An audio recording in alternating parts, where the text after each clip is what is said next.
Hello everyone, myself Amrita Patil from the SRT College of Engineering, and I'm going to present a PPT on virtual assistant. First, speech processing. So what is it? It is the study of speech signals and processing methods of signals. The signals are usually processed in digital representation. Aspects of speech processing includes acquisition, manipulation, storage, transfer, and the output of speech signals. Speech recognition is input, then speech synthesis is output. So the applications of speech processing, in that first one is interactive voice system. So this system allows humans to interact with computer operated phone system through the use of voice and DTMF tones input via keypad. The examples of that interactive voice systems are like banking, medicals, and much more examples. In that first, banking, it allows customer to check the balances and transaction history as well as to make payments. For medical, it used for recording patient diaries, their questionnaires to access their test results, and for much more applications. Then word identification, it is the process of identification of a person from the characteristics of voices. It will recognize when the same speaker is speaking. Then emotion recognition, it is the process of identifying human emotion. Then call center automation, as shown in the above figure. And the robotics, it is a field that integrates computer science and engineering, so it can be used to help and assist the humans. The next one is the virtual assistant, which is our main topic. It is an intelligent virtual assistant, that is a IVA, or intelligent personal assistant, that is a IPA. It is a software agent that can perform tasks or services for an individual based on commands or questions. The term chatbot is sometimes used to refer the virtual assistant generally or specifically accessed by online chat. Then next one is the birth of smart virtual assistants. In 1994, the first smartphone IBM Simon laid the foundation for smart virtual assistant. Then in 1997, the Dragon naturally speaking software could recognize and transcribe the natural human speech without pauses between each word into a document at the rate of 100 words per minute. And it is used by the many doctors in the US and the UK to document their medical records. In 2001, Colloquies publicly launched a Smarter Child on platforms like AM and MSN Messenger.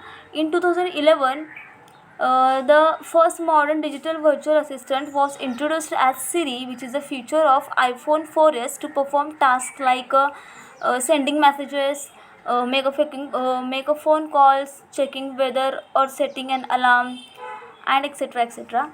Then in 2014, Amazon announced Alexa alongside the Echo, and in 2017, Amazon released a service for building conversational interfaces for any type of virtual assistants or interface. Then, how it works? So it works by using the text including online chat, SMS text, emails, or other text-based communication. It also uses voice. For example, with Amazon Alexa on the Amazon Echo device, Siri on an iPhone, or Google Assistant on Google-enabled Android mobile devices. It also works by taking or uploading images. So in the case of Samsung Bixby on the Samsung Galaxy S8. Then a virtual assistant uses a natural language processing to match the user text or voice input to executable command. Now the assistants like Google Assistants, which uses Lens, Google Lens, and Samsung Bixby also have the added ability to do image processing. So what is image processing? It is an process to recognize objects in the image to help the user for getting better results from the clicked images. We can activate the virtual assistants by using some wake words like hey Siri, okay Google, or hey Google, hey Alexa. Like this wake words, by using this wake word we can activate the virtual assistants to perform the work. Then where they found? The virtual assistants may be found on various platforms like Amazon Alexa, the devices like smart speakers such as Amazon Echo, Google Home, and Apple HomePod, on instant messaging apps like Facebook. It is also inbuilt into a mobile OS or an Apple Siri on iOS devices and BlackBerry assistants on BlackBerry 10 devices, or a desktop OS such as an Cortana on Microsoft Windows OS. It also inbuilt within the mobile phones from the specific companies and other organizations such as Dom from Domino's Pizza. It is also found in applications like cars and wearable technology, and within much more devices or apps or appliances where there are virtual assistants to guide or help the user. Then, which services they provide? They provide the information such as weather, facts from Wikipedia, set an alarm, make to-do list, etc. It also plays music from streaming services such as Spotify and Pandora. Also plays radio stations, read audiobooks. It it also plays videos, TV shows, or movies on television, streaming from Netflix. It also provides a service like conversational commerce. So, what is it? It is an e-commerce via various means of messaging, including voice assistant, but also live chat on e-commerce websites, live chat on messaging apps such as WeChat, Facebook Messenger, and WhatsApp and chatbots. It also provides a service to assist the public interaction with government. The one report estimated that an automated online assistance produced a 30% decrease in the workload for a human provided call center. Then next one is privacy policy. Which privacy policy is provided by this virtual assistant? Then in the first one, Google Assistant. Second one is Amazon Alexa.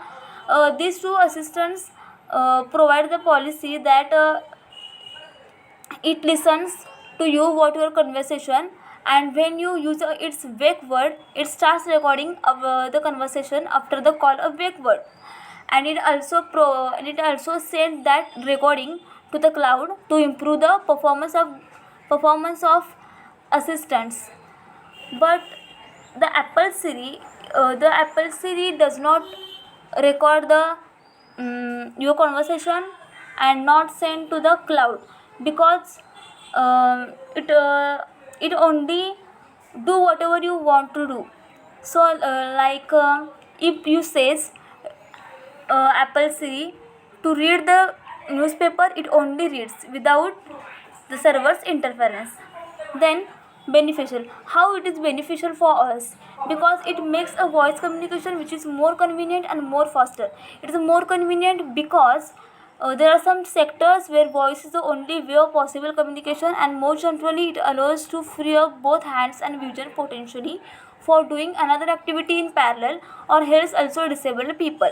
And it's faster because voice is more efficient than writing on keyboard, and naturally it requires less effort than writing. It also saves a lot of times because it can take appointments or read the news while the consumer does something else. As it is very beneficial for us, there is also some risk raised by the fact that voice commands are available to the providers of virtual assistants in encrypted form, is an unencrypted form. So thus it can be shared with third parties and be processed in an unauthorized or unexpected manner. Additionally to the content of recorded speech, the user's manner of expression and voice characteristics can implicitly contain information about his or her biometric identity, personality, traits, body shape, physical or mental health, sex, gender, mood, and emotions. So it kind so it will be risky, but otherwise it is very beneficial for us. And nowadays the use of the virtual assistants has been increased. So thank you.